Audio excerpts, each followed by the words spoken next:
안녕하십니까, 정인태입니다. 전교조 간부도 가담 정황 간첩단 어디까지.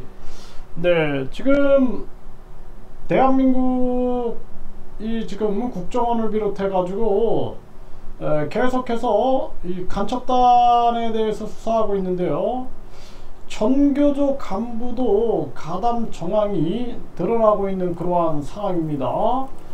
네, 문화일보에서 전교조 간부도 가담 정황 간첩단 뿔이 어디까지 뻗었나. 네, 그래서 전국 민주노동조합 총연맹과 진보당 등을 숙주로 조직을 확대해온 간첩단이 전국 교직원 노동조합까지 침투한 정황이 드러났다라는 것입니다. 네, 중학교 교사 출신 전교조 간부가 포섭 때 김일성, 김정일을 찬양하는 등의 활동을 했다니 기가 막힌 일이다, 이렇게 얘기를 하고 있는데요, 이게 참 심각한 문제가 아닐 수가 없어요. 네, 그래서 전교조 등 창원 간첩단 전국망을 압수수색을 한다, 이 문화일보에서 전하고 있고요. 그래서 첩보 당국이 간부 2명 거주지 등 전국 지하 조직으로 수사를 확대하고 있는 이러한 모습이고요. 강원도 춘천시 전교조 강원지부 앞에서 경찰이 압수수색을 위해 출입을 통제하고 있는 이러한 모습입니다. 네, 매일경제에서는 담임쌤이 간첩이라고요, 간첩단 사건에 연루된 전교조, 이 문제를 다루고 있고요. 네, 전교조 간부도 가담 정황 간첩단 뿔이 어디까지 뻗었는가. 네, 간첩단 민주노총에 이어 전교조도 침투했는가, 이러한 부분들이 계속 언급되고 있습니다. 매일경제고요. 네, 청와대 마비 준비하라, 민노총 간첩단과 북한 지령. 네, 이러한 정황들이 다뤄지고 있고요, 채널A에서. 네, 정의당 분열시켜라, 간첩단이 받은 북한 지령. 네, 여기에 대해서 집중적으로 채널A에서 다루고 있는 모습입니다. 이게 참 심각한 문제가 아닐 수가 없어요. 그래서 이 대한민국이 분단국이다 보니까 이게 계속해서 북한의 공작이 없을 수가 없는 것입니다. 그래서 이 진보정당 위주로 이 간첩단이 손을 뻗게 되는 거죠. 이러한 부분들이 참 안타까운 부분이고, 지금 이 전교조라든지 민주노총까지 뻗쳐가지고 계속 공작질을 하고 있는데, 이거 철저하게 수사를 해야 합니다. 그리고 대한민국은 분단국이고, 이 북한이라는 나라는 아주 특수한 나라예요. 그래서 독일 동독과 서독의 통일 과정을 봤을 때 동독과는 아주 다른, 그러니까 일반 사회주의 모습이 아니죠. 북한은 이 정치와 종교를 교묘하게 섞어놓은 사이비 정치 종교 집단이다, 저는 그렇게 보고 있습니다. 그래서 이 군국주의, 그리고 파시즘, 공산주의, 사회주의, 왕조주의까지, 여기에다가 기독교를 섞어가지고 사이비 정치 종교 집단을 만든 게 북한의 모습인데, 이 수단과 방법을 안 가리는 거죠.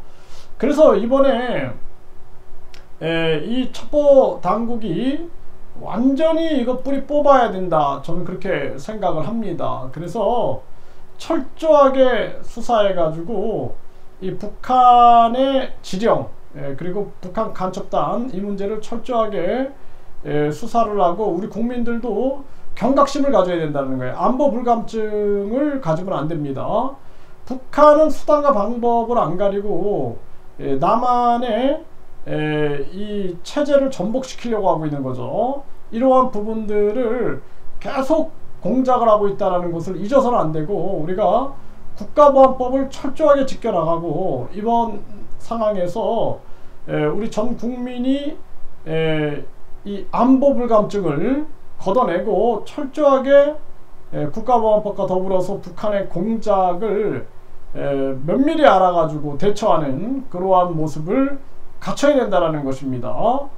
이번에 트럼프가 WHO 세계보건기구의 이사국이 됐다, 김정은 축하해 해가지고 논란이 되고 있는데 정신 차려야 됩니다. 그래서 대한민국 국민들이 스스로 대한민국파가 돼가지고 친북파라든지 친중파, 친미파, 친일파가 아닌 대한민국파가 돼서 대한민국을 지키지 않으면 안 된다. 대한민국은 지금 아주 위험해요. 북한의 공작, 또 중국의 공작, 또 이번에 미국이 도청 의혹 이러한 부분들이 터져나간 거 거의 뭐 사실화되는 거죠. 그건 그러한 부분들, 일본의 끊임없는 왜곡, 이러한 속에서 대한민국을 지킬 수 있는 것은 오직 대한민국파들밖에 없다. 저는 그렇게 생각을 합니다. 그래서 대한민국 국민들이 깨어나야 된다. 저는 그렇게 생각을 하고요. 이게 심각한 문제가 아닐 수가 없는 겁니다. 그래서 대한민국 곳곳에 이 북한의 간첩단이 지령을 내리고 활동하고 있다라는 부분을 우리가 잊어서는 안 된다. 대한민국이 참 위기다라는 생각이 들어요. 그러면서도 우리는 이것을 정치적으로 이용하는 게 아니라 또 기득권들이 이걸 정치적으로 이용해 가지고 결국에는 또 서민 삶을 또 외면하는, 이건 안 된다라는 것입니다. 그래서 철저한 안보와 민생 경제에 주력할 수 있는 그러한 이 대한민국의 모습이 돼야 되고, 이를 통해서 이 각종 어려운 문제들을 우리가 극복해 나가는 과정으로 가야 한다. 안보와 국방은 기본이고 민생 경제에 총력을 기울여 가지고 이 민생 경제를 빨리 해결하고 빨리 금리를 내려 가지고 베트남이 지금 금리를 2%를 내렸어요. 우리도 빨리 금리를 내려 가지고 가계와 기업을 살리지 않으면 안 된다. 지금 아주 심각한 정황으로 가고 있고, 민생 경제는 파탄 나고 있고, 북한의 공작과 더불어서 미국, 일본, 중국, 또 각종 국가들이 대한민국의 기술과 대한민국의 이 안정을 위협하고 있는데 우리 국민들 스스로 정신을 차려야 됩니다. 누구도 우리 대한민국을 우리처럼 지켜주지 않아요. 우리 스스로 지키지 않으면 안 된다. 이런 말씀을 분명하게 드립니다.